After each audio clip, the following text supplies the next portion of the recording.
되었으면 좋겠습니다. 오늘은 하나님이 사랑하시는 교회라는 제목으로 말씀을 함께 나누겠습니다.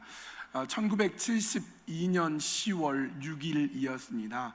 양재설 장로님, 돌아가신 최병기 집사님, 문영린, 장광희 이런 분들이 모여서 캘거리 교회가 있으면 좋겠다 결의하고 또 의논하고 교회를 세우기로 확정을 합니다. 그리고 1972년 10월 15일 캘거리에서 최초로 한인교회가 예배를 드리게 됩니다. 그러니까 그전에는 예배를 드리고 싶어도 캐나다 교회에서 영어로 설교 듣고 영어로 찬송을 하다가 그날 1972년 10월 12일에 캘거리 전체에 있는 한인들 모여라 그랬더니 아이들, 여자, 남자 할 것 없이 다 모였더니 80여 명이 모여서 감격적으로 한국어로 예배하는 시간이 있었습니다.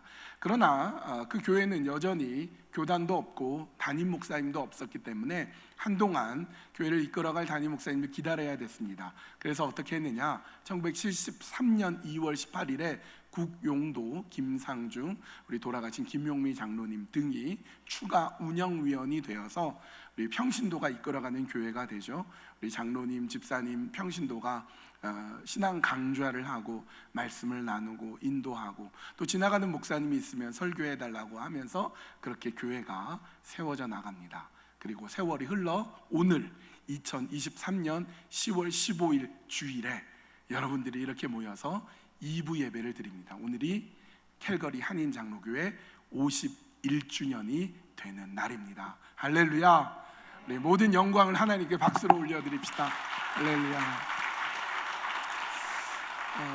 공자께서는 논어 위정편에서 이런 말을 했어요. 나는 15에 학문의 뜻을 두었고 30살에 섰으며 40살에 미혹되지 않았고 50살에 천명을 알았으며 60살에 귀가 순했고 70살에 마음이 하고자 하는 말을 따랐지만 법도에 넘지 않았다. 이 말을 통해서 각 나이대로 있는 별명이 있죠. 15세를 지학이라고 하고요, 30세를 이립이라고 합니다. 여러분 중에 30세 계시죠? 30대 여러분들 이립이 되는 거예요.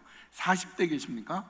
불혹의 나이예요. 불혹의 나이, 유혹받지 않는 나이 40대. 50대가 되시죠? 50대는 지천명, 하늘의 뜻을 아는 나이가 됩니다. 60대이신 분은 이순이어야 돼요. 60세에 계시죠? 누가 뭐라고 말해도 그게 거슬리지 않아요. 이순. 70세가 되면 종심, 마음이 원하는 대로 마음대로 하지만 법도에 어긋나지 않게 살아가는 거죠. 우리 교회가 어떤 건물이 아니라 사람이, 예수 믿는 사람이 교회라면 우리의 생일이 51세가 되었습니다. 그러니까 지천명의 나이가 된 거죠. 우리 교회는 과연 1000명 하나님의 뜻을 알고 있습니까?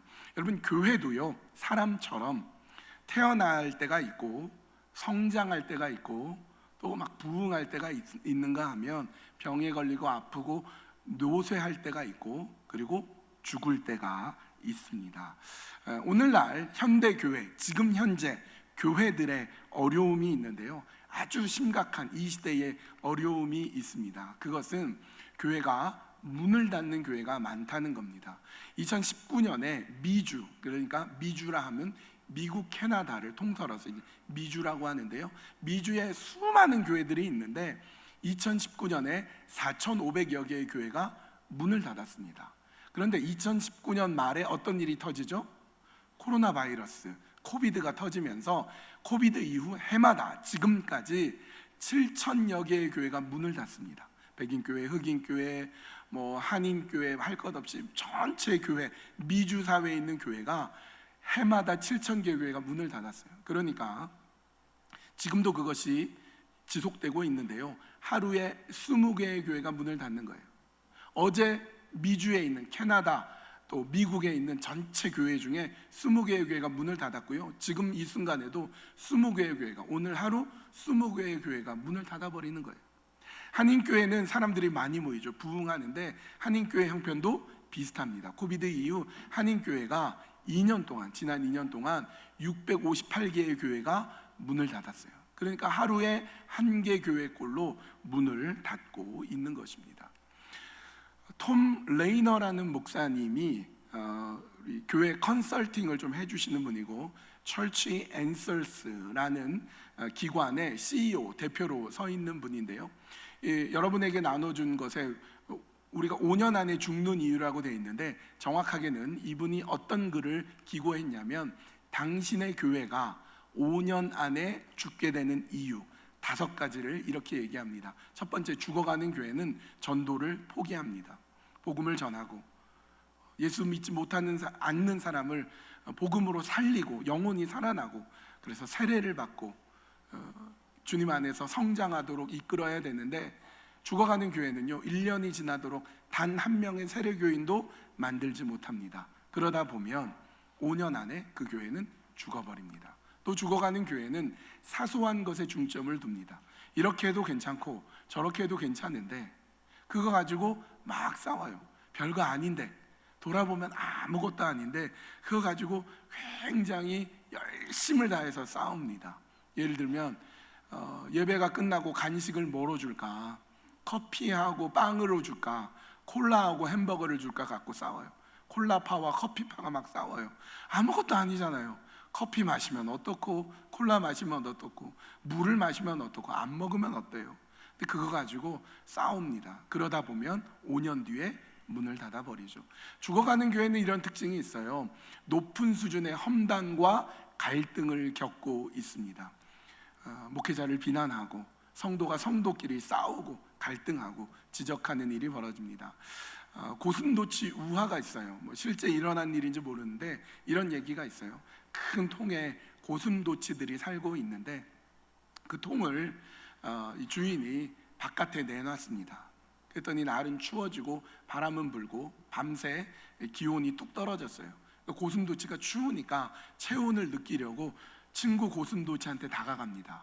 근데 고슴도치한테 뭐가 있죠? 가시가 있어요. 그래서 서로 찌릅니다. 상처가 나고 피가 나고 아프니까 멀리 떨어져요. 그러면 새벽바람이 또 불어오니까 추워서 또 가까이 가요. 가까이 가면 찔러요. 피를 흘리면서 또 뒤로 물러나요. 밤새 그걸 반복합니다.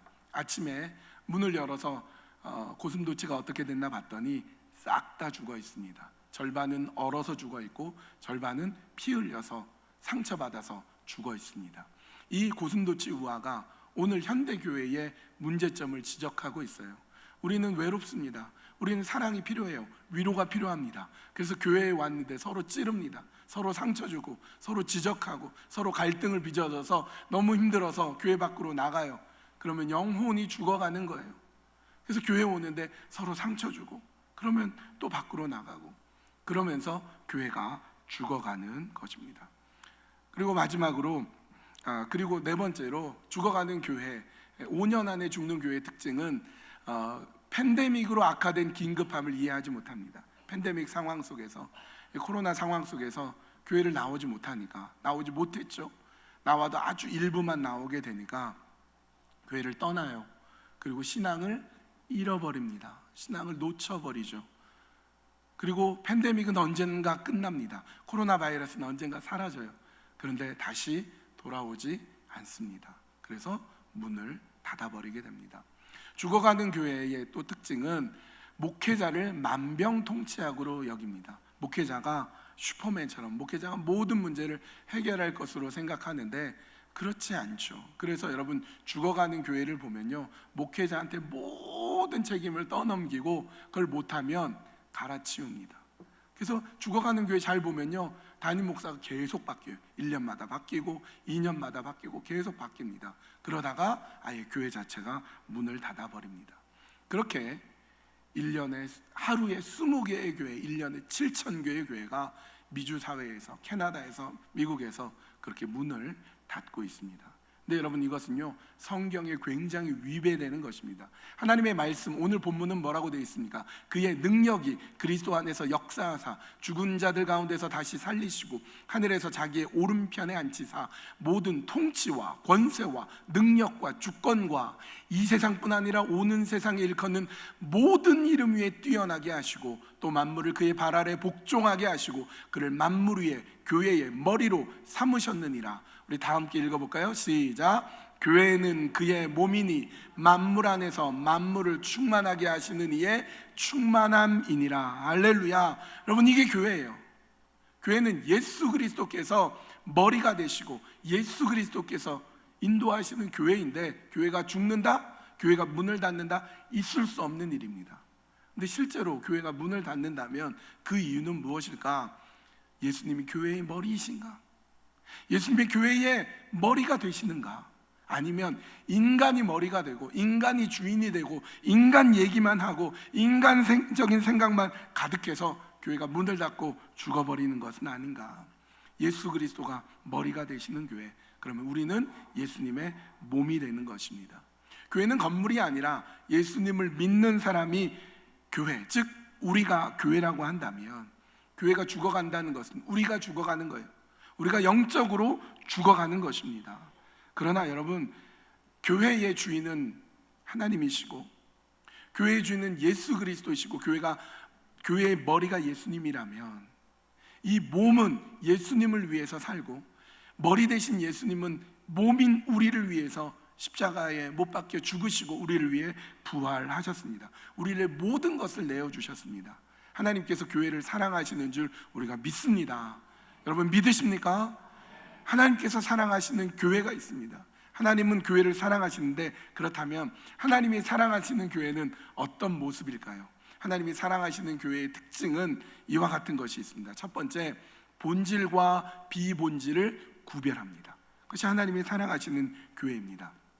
본질이 무엇입니까? 하나님의 말씀. 하나님의 말씀은 변하지 않습니다. 하나님의 말씀이라는 본질은 절대로 변하지 않습니다. 예수 그리스도 구원 사역, 예수 그리스도 복음, 예수님만이 우리의 길이요 진리요 생명 되신다는 것, 삼위일체 하나님, 우리의 아버지 되신 성부 하나님, 성자 예수님, 성령 하나님이 우리를 이끄시고 인도한다는 것, 그 본질은요 절대로 바뀌지 않습니다. 그 본질은 절대로 우리가 놓쳐서는 안 됩니다. 그러나 그 외에 비본질은요 유연하게 할 수 있어야 돼요. 톰 레이너 목사님이 쓴 살아나는 교회를 해부하다라는 책에서 건강하지 않는 교회, 급격하게 하락하는 교회는 어떤 모습이냐면 본질을 놓친다는 거예요. 복음을 놓치고 천국 복음 그 놓쳐버리는 거예요. 하나님의 말씀은요 완전히 도외시하고 비본질적인 것, 전통, 문화, 편리 이런 것에만 중요시하게 여기면서 어떤 변화도 이끌지 않다가 결국은 없어져 버린다는 거예요. 변화보다는 전통을, 변화하기보다는 안위를, 변화하기보다는 취향을, 변화하기보다는 죽음을 선택하고 그냥 사라져 버린다 말합니다. 우리 교회는 어떻습니까? 본질은 꽉 붙들고 있고 비본질에 있어서는 얼마든지 변화할 수 있는 그런 마음이 되어 계십니까? 두 번째로, 하나님이 사랑하시는 교회는요, 한번 따라해 볼래요? 하나님이 주인이 되시는 교회.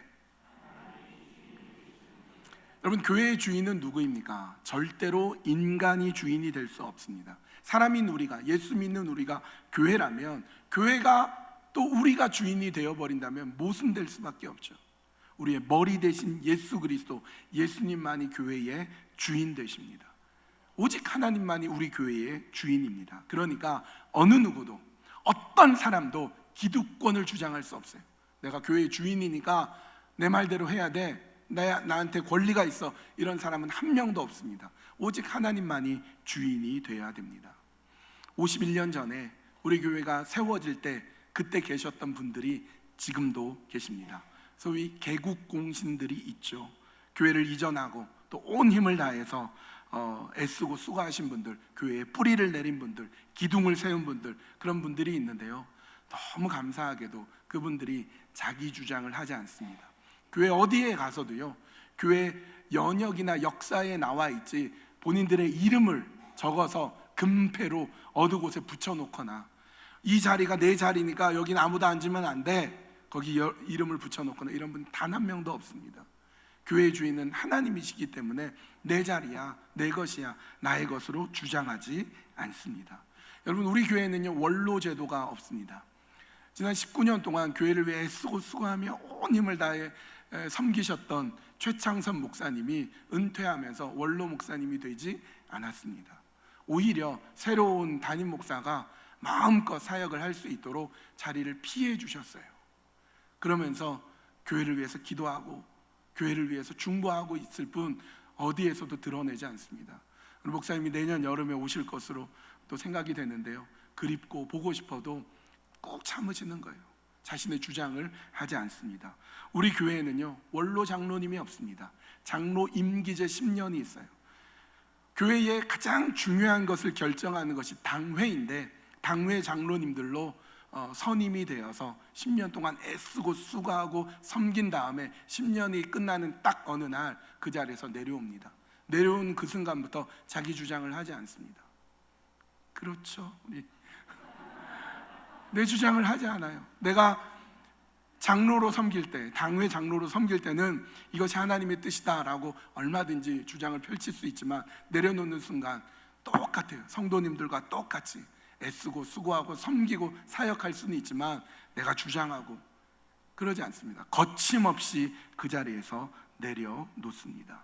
그래서 여러분, 하나님이 주인이 되는 교회이기 때문에요, 여러분 예배 드릴 때도 보십시오. 이 윗자리에 의자가 없습니다. 설교자와 기도자의 의자가 없어요. 설교자도 기도자도 예배자예요. 예배를 받는 사람이 아니라 자신의 위치에서 자기 역할하고 끝나면 내려가는 거예요. 찬양을 받으실 분도 하나님이요, 영광을 받으실 분도 하나님이십니다. 그래서 우리 교회에 여러분 도전하고 싶습니다. 하나님이 주인이시라면 비본질적인 모든 것을 우리가 내려놓을 수 있어야 돼요. 문화, 예배의 모든 순서, 형식 이런 데 있어서도요, 유연해야 돼요. 유연해야 됩니다. 우리가 예배 드릴 때 제가 가운을 입고 있습니다. 또 장로님들도 기도할 때 가운을 입는데, 어떤 때는 가운을 벗고 똑같이 옷을 입고 또 때로는 청바지 입고 설교할 수도 있어야 되죠. 또 이 제단도 어떤 때는 또 치울 수도 있어야 되죠. 한 시간 내내 뜨겁게 찬양하면서 기도하면서 갈 수 있어야 되죠. 어떤 때는 연극으로 예배 드릴 수도 있어야 되지요. 하나님만이 영광을 받으신다면, 하나님만이 높임을 받을 수 있다면 그 자리에서 내려오고 주님만이 높이도록 하는 거죠. 또 어떤 때는 정말로 하나님 앞에 편한 옷 입고 교회 나올 수 있지만 넥타이 매고 정말 깨끗하게 정장을 갖추고 정말 전통적인 정말 어려운 찬양이라도 하면서 하나님 영광을 받으실 수 있다면 그렇게 예배 드릴 수도 있어야 되죠. 또 어떤 때는 어린아이 같이 춤추면서 박수치면서 찬양할 수도 있어야 되죠. 하나님만이 영광을 받으실 수 있다면, 주의 말씀만 드러날 수 있다면 이 모든 것을 내려놓고라도 영광 올릴 수 있는 예배, 그것이 하나님이 주인 되시는 교회입니다. 세 번째로, 하나님이 사랑하시는 교회는 한번 따라해 볼까요? 말씀이 살아있는 교회. 여러분, 교회는요 하나님의 말씀 위에 세워졌습니다. 항상 말씀으로 돌아가야 됩니다. 종교개혁자들은 솔라 스크립투라, 오직 말씀으로를 기치로 내걸었습니다. 중세시대 말씀이 사라졌어요. 도그마는 살아있고 사제의 이야기는 살아있을지 모르고 교회의 전통은 살아있을지 모르지만 말씀은 사라진 거예요. 말씀을 읽을 수 없게 어려운 라틴어로 되어 있고요, 그들이 쓰고 있는 언어로 번역되지 않았습니다. 말씀을 모르는 거예요. 그런데 여러분, 말씀이 교회를 세우고 말씀이 우리 이 안에서 드러나야 됩니다. 예수님이 이 땅에 오신 이유가 말씀이 육신이 되어서 우리에게 오셨습니다. 그러므로 하나님이 사랑하시는 교회는 말씀이 세워지고 말씀이 굳건해지고 말씀이 살아있는 교회입니다. 제가 우리 교회에 와서 주일날 하는 설교는 잘 기억해 보십시오. 사도행전 말씀을 순서로 처음부터 끝까지 다 보았습니다. 주일마다. 그전에는 여호수아 말씀을 보았습니다. 수요일은 출애굽기 말씀을 처음부터 순서대로 설교하고 있습니다. 토요일은 기도에 대한 시리즈 설교를 하고 있고요, 매일매일 영상으로 여러분과 함께 나누는 말씀은 고린도전서 후서를 나누고 있습니다. 처음에는 그냥 순서대로 말씀은 보면 좋겠다라고 시작했는데 이것이 하나님의 은혜임을 깨달았습니다. 만약에 담임 목사가 원하는 말씀을 이것저것 찾아서 취향에 따라서 설교하면 여러분은 편식하게 될 거예요. 어려운 말씀도 들어야 되죠. 때로는 소화 안 되는 말씀도 들을 수 있어야 됩니다. 근데 놀랍게도요, 절기가 있어요. 해마다 절기가 있어요. 어린이 주일, 성령 강림 주일, 추수감사 주일, 절기가 있는데 본문은 그 절기와 전혀 관계없는 절기예요. 어떻게 설교할까 고민하다가 기도하고 하나님께 구하면 하나님이 놀랍게도요 말씀의 보석을 막 캐게 만들어주는데 딱 그 절기에 필요한 말씀이 나와서 놀란 게 한두 번이 아닙니다. 저만 놀란 거 아니죠. 하나님 그렇게 말씀의 보화를 계속 주시더라는 겁니다. 물론 이후에는 적절한 말씀, 절기에 필요한 말씀, 성도님들의 유익은 말씀을 준비하실 것입니다. 중요한 건 말씀이 살아있는 것이 중요합니다. 제 개인적인 바람이 있다면 저도 언젠가 은퇴할 날이 오겠죠. 그 전까지는 창세기부터 요한계시록까지 전체를 다 설교하는 그런 소원이 있습니다. 그것도 뭐 한 번이 아니라 뭐 두 번, 세 번 이렇게 할 수 있으면 좋겠어요. 그래서 저하고 같이 신앙생활을 하면서는 성경이 말씀 창세기부터 요한계시록까지 다 보게 된다. 그렇게 말씀으로 나아갔으면 합니다. 더불어서 여러분도 말씀을 읽으셔야죠. 말씀을 또 들을 수 있는 그런 또 앱 같은 게 있어요. 다운받아서 들으셔야죠. 또 여러분 이 성경 말씀을 쓰기도 해야죠. 그러면서 말씀 속에서 여러분에게 보여주는 말씀을 따라 사는 것이 중요합니다. 네 번째로 하나님이 사랑하는 교회는 비난에서 기도로 바뀌는 교회입니다. 아까 고슴도치 비유에서 우리가 서로 상처 주고 우리가 서로 비난합니다. 근데요 이해가 가요. 인간이기 때문에, 사람이기 때문에 우리에겐 감정이 있습니다. 감정은 호불호가 있죠. 호불호가 있어요. 좋은 게 있고 싫은 게 있어요. 사람도요, 저 사람은 너무 좋아요. 옆에 있기만 하면 좋아요. 근데 저 사람은 말을 해도 싫고 뭘 해도 싫은 사람이 있습니다. 그런데 우리의 감정을 뛰어넘는 놀라운 하나님의 선물이 있는데요, 기도입니다. 기도하면 저 사람이 원수 같고 싫었는데 기도하면 내 마음이 녹아내리고 문제가 나한테 있는구나. 저 사람한테 있는 게 아니라 하나님이 나를 바꾸시는 거구나. 그래서 기도하면서 기도 뒤에 그 사람을 만나면 원수가 친구가 되고 싫었던 사람이 사랑하는 사람으로 바뀌게 됩니다. 그게 기도라는 거예요. 기도. 죽어가는 교회의 특징 중에 하나가 기도를 안 해요. 성도님들은 기도를 안 해요. 교회에서 기도 소리가 사라집니다. 그런데 죽어가는 교회라도 한두 명이 기도하기 시작하면 소망이 생깁니다. 한두 명의 성도님들이 모여서 기도하기 시작하면 서로 모여서 기도할 때 다시 살아나는 역사가 일어난다라는 것입니다. 교회의 미래를 준비하는 가장 중요한 1년 중에 하나가 정책당회입니다. 2024년을 준비하는 정책당회가 10월 말에 금요일, 토요일에 있는데요, 회의하고 또 의견을 나누고 미래를 계획하기 전에 금요일 날 기도하려고 합니다. 장로님들, 당회가 모여서 기도합니다. 리더들이 기도하는 거예요. 그래서 저하고 당회 장로님만 기도하는 게 아니라 목회자도 기도하자. 목회자 부부 나와서 기도하자. 장로님들 같이 기도하면서 시작하자. 장로님들 아내분들도 같이 와서 리더가 먼저 기도할 때 우리 성도님들 기도하지 않겠느냐. 내 의견, 내 계획, 내 생각을 서로 토의하기 전에 하나님의 뜻을 묻고 하나님의 인도하심 속에 기도하자. 그래서 금요일 날 함께 기도하면서 먼저 리더들이 뜨겁게 기도하고 눈물 흘려 기도하면서 그렇게 우리가 함께 기도하는 교회로 서 나가려고 합니다. 다섯 번째로 하나님이 사랑하는 교회는요, 복음이 드러나는 교회입니다. 여러분, 말씀을 읽고 선포된 말씀을 듣고 감동을 받고 그리고 뜨겁게 기도한 다음에 좋은 설교 들었다, 기도 열심히 해서 눈물 흘렸다, 그걸로 끝나면 안 돼요. 그것을 실천해야 됩니다. 삶에서 드러나야 돼요. 그게 바로 전도입니다. 말씀과 기도의 실천이 우리 삶 속에서, 교회에서, 목장에서, 여러분이 있는 모든 곳에서 드러나야 돼요. 복음이 드러나야 됩니다. 여러분, 예배를 마치고 난 다음에 친교를 하시는데요, 커피도 마시고 또 갖고 온 음식도 나누고 교회에서 제공하는 빵도 먹고 그렇습니다. 그때 어떤 이야기들 하십니까? 세상 얘기하고 돈 버는 얘기 하시죠? 해야죠. 그런 얘기 해야죠. 건강 얘기도 하고 살아가는 얘기도 해야 됩니다. 그러나 거기에서 그쳐서는 안 돼요. 그 가운데 복음이 드러나야 돼요. 오늘 들은 말씀 가운데 내가 이런 도전을 받았고 이렇게 회개하고 싶어. 그리고 그 가운데서 커피 마시다가도 절실한 기도 제목이 있으면 서로 손 꼭 붙들고 뜨겁게 기도해야죠.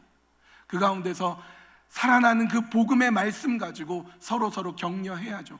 목장 안에서 안전하게 나눌 수 있어야 됩니다. 안전하다는 것은 내 고민, 나의 추한 모습을 얘기해도 그거 가지고 비난하지 않고 소문내지 않고 기도해 줄 수 있는 것, 그게 안전한 모임입니다. 목장 안에서, 또래 모임에서, 여러분 친교하는 그곳에서 얼마든지 내 속상한 것들, 힘든 것들 얘기하면 같이 울어주고 같이 손잡아주고 기도하고, 그리고 돌아보면 하나님이 또 그 가운데 역사하시고, 말씀 가운데 살려고 몸부림치고 애쓰면 그 말씀이 살아계셔서 우리 삶 가운데 역사하시고, 이런 것들이 소문이 나면요, 나도 저 교회 가고 싶어, 나도 저 교회 가서 나도 말씀 나누고 나도 실천하고 나도 기도받고 싶어, 저절로 전도가 되지 않겠습니까? 여러분 그렇게 서 나가십시오. 우리 교회는 전폭이 있어요. 전도 폭발. 모든 전도를 전도 폭발에 맡기면 안 돼요. 체계적으로 전도에 대해서 좀 배우고 싶다 그러면 전도 폭발이 여러분을 환영합니다. 여러분 오십시오. 언제든지 와서 같이 훈련 받으십시오. 그러나 우리 삶 속에서 전도해야죠. 복음 전해야 되죠. 그래서 하나님께서 사랑하시는 교회로 서야 됩니다. 마지막 6번째로 서로 사랑으로 섬기는 교회입니다. 어떤 분이 쓴 글 중에 이런 내용이 있어요. 교회란 어떤 곳인가? 고통 중에 있는 나와 함께 눈물 흘려주는 사람이 있는 곳이 교회이고, 멋쟁이 부인이 팔을 걷어붙이고 설거지를 하는 곳이 교회이며, 엄청난 한과 상처와 슬픔에도 불구하고 넉넉함과 미소가 생기게 하는 곳이 교회이다. 또한 화해의 대역사를 만들어내는 곳이 교회이고, 소외된 이웃에게 따뜻한 천상의 축제를 열어주는 곳이 교회이다. 여러분 우리 교회는요 젊은 성도님들이 많습니다. 그 말인즉슨 젊은 성도님들 덕분에 유아유치부, 아동부, 청소년부가 부흥하고 있어요. 장소가 모자랄 정도로 아이들이 많이 오고 있습니다. 젊은 성도님들 참 많아요. 근데 제가 이런 얘기를 할 때마다 나이 많으신 성도님들이 상처를 받더라고요. 젊은 목사가 오더니 맨날 젊은 사람만 챙긴다. 근데 여러분 아세요? 나이에 상관없이, 나이가 많든 적든 상관없이 말씀을 적용하고 말씀대로 살고 기도하며 살지 않으면요 무기력한 그리스도인이 돼요. 나이가 젊어도요 말씀대로 살지 않고 기도 하나도 안 하면요 아무 힘없는 성도예요. 그러나 나이가 많아도 말씀대로 살려고 하고 말씀이 이끄시는 대로 사는 그런 삶은 아주 열정이 넘치는 젊은이 못지않는 성도님이 되십니다. 이제 나이 50이 됐으니까 영적으로 좀 은퇴해야 되겠다. 그렇지 않아요. 구약 시대를 이끌어간 영적 리더들은 다 노인이었어요. 모세, 또 아브라함 75세 하나님 부름을 받았고, 다니엘, 사무엘, 이런 사람들, 엘리야, 엘리사 다 나이 많아서 이끌어가는, 민족을 이끌어가는 리더였습니다. 젊은 성도님들의 열정과 오랫동안 하나님께 복종하며 살아온 성도님들의 깊은 신앙심이 이게 다 필요합니다. 나이 많으신 분들, 아주 나이가 많으신 분들, 그동안 축적해온 그 에너지를 발산해서 그 추진력 가지고 하나님 나라에 들어갈 준비해야 되지 않겠습니까? 나이가 들어서도 들은 말씀 적용하고 변화하고 영적인 진리를 아는 것으로만 끝나는 것이 아니라 살아내는 능력으로 살아갈 때 저 교회야말로 정말 대단하다, 하나님 사랑하신다, 그렇게 보여지지 않겠습니까? 너가 섬겨, 나는 섬김 받겠다, 그건 교회가 아니에요. 내가 섬길게, 네가 섬김을 받아. 아니 우리 같이 섬기자, 서로 섬기자. 나이에 상관없이 주님 말씀하신다면 예 하겠습니다, 감당하겠습니다, 인도해 주십시오. 그게 교회인 것입니다. 이제 말씀을 마치겠습니다. 여러분 우리 교회는 어떻게 될까요? 우리 교회 죽을까요? 살까요? 50년, 51년이 됐으면 많이 살았죠. 이대로 교회가 죽게 될까요? 아니면 이전과 비교할 수 없는 하나님의 놀라운 축복과 은혜로 더 놀랍게 성장해 갈까요? 작년에 50주년 기념 예배 마지막에 50년을 넘어 100년을 향해 가자고 말씀드렸습니다. 교회 50주년 그 책자에서도 제가 50년을 넘어 100년을 가자고 했습니다. 그 100년의 첫 걸음인 1년이 지났습니다. 그렇게 1년 1년 하루하루를 지나 100년이 되는 어느 날 하나님이 역사하시고 인도하심을 영광 올려드리고, 그렇게 100년, 200년 하나님이 주인 되시고 살아있는 교회가 우리 교회가 될 줄로 믿습니다. 기도하시겠습니다. 참 좋으신 아버지 하나님, 51년 전에 하나님의 뜻이 계셔서 이 캘거리 땅에 하나님을 믿고 의지하고 사랑하는 자를 이 교회에 세워주셔서 참으로 감사합니다. 우리 교회가 하나님이 사랑하시는 교회가 되기를 원합니다. 본질과 비본질을 구별하는 교회, 하나님이 주인이 되시는 교회, 말씀이 살아있는 교회, 비난에서 기도로 바뀌는 교회, 복음이 드러나는 교회, 서로 사랑으로 섬기는 교회가 되어서 하나님께서 기뻐 받으시는 교회로 서 나갈 수 있도록 인도하여 주시옵소서. 그래서 51년 된 교회, 52년, 55년, 60년, 70년, 100년, 그리고 계속해서 주님 오신 그날까지 하나님 기뻐 받으시는 교회로, 몸된 교회로, 그리스도의 몸된 교회로 서 있는 우리 모두가 되게 하여 주시옵소서. 예수님 거룩하신 이름 받들어 간절히 기도하옵나이다. 아멘.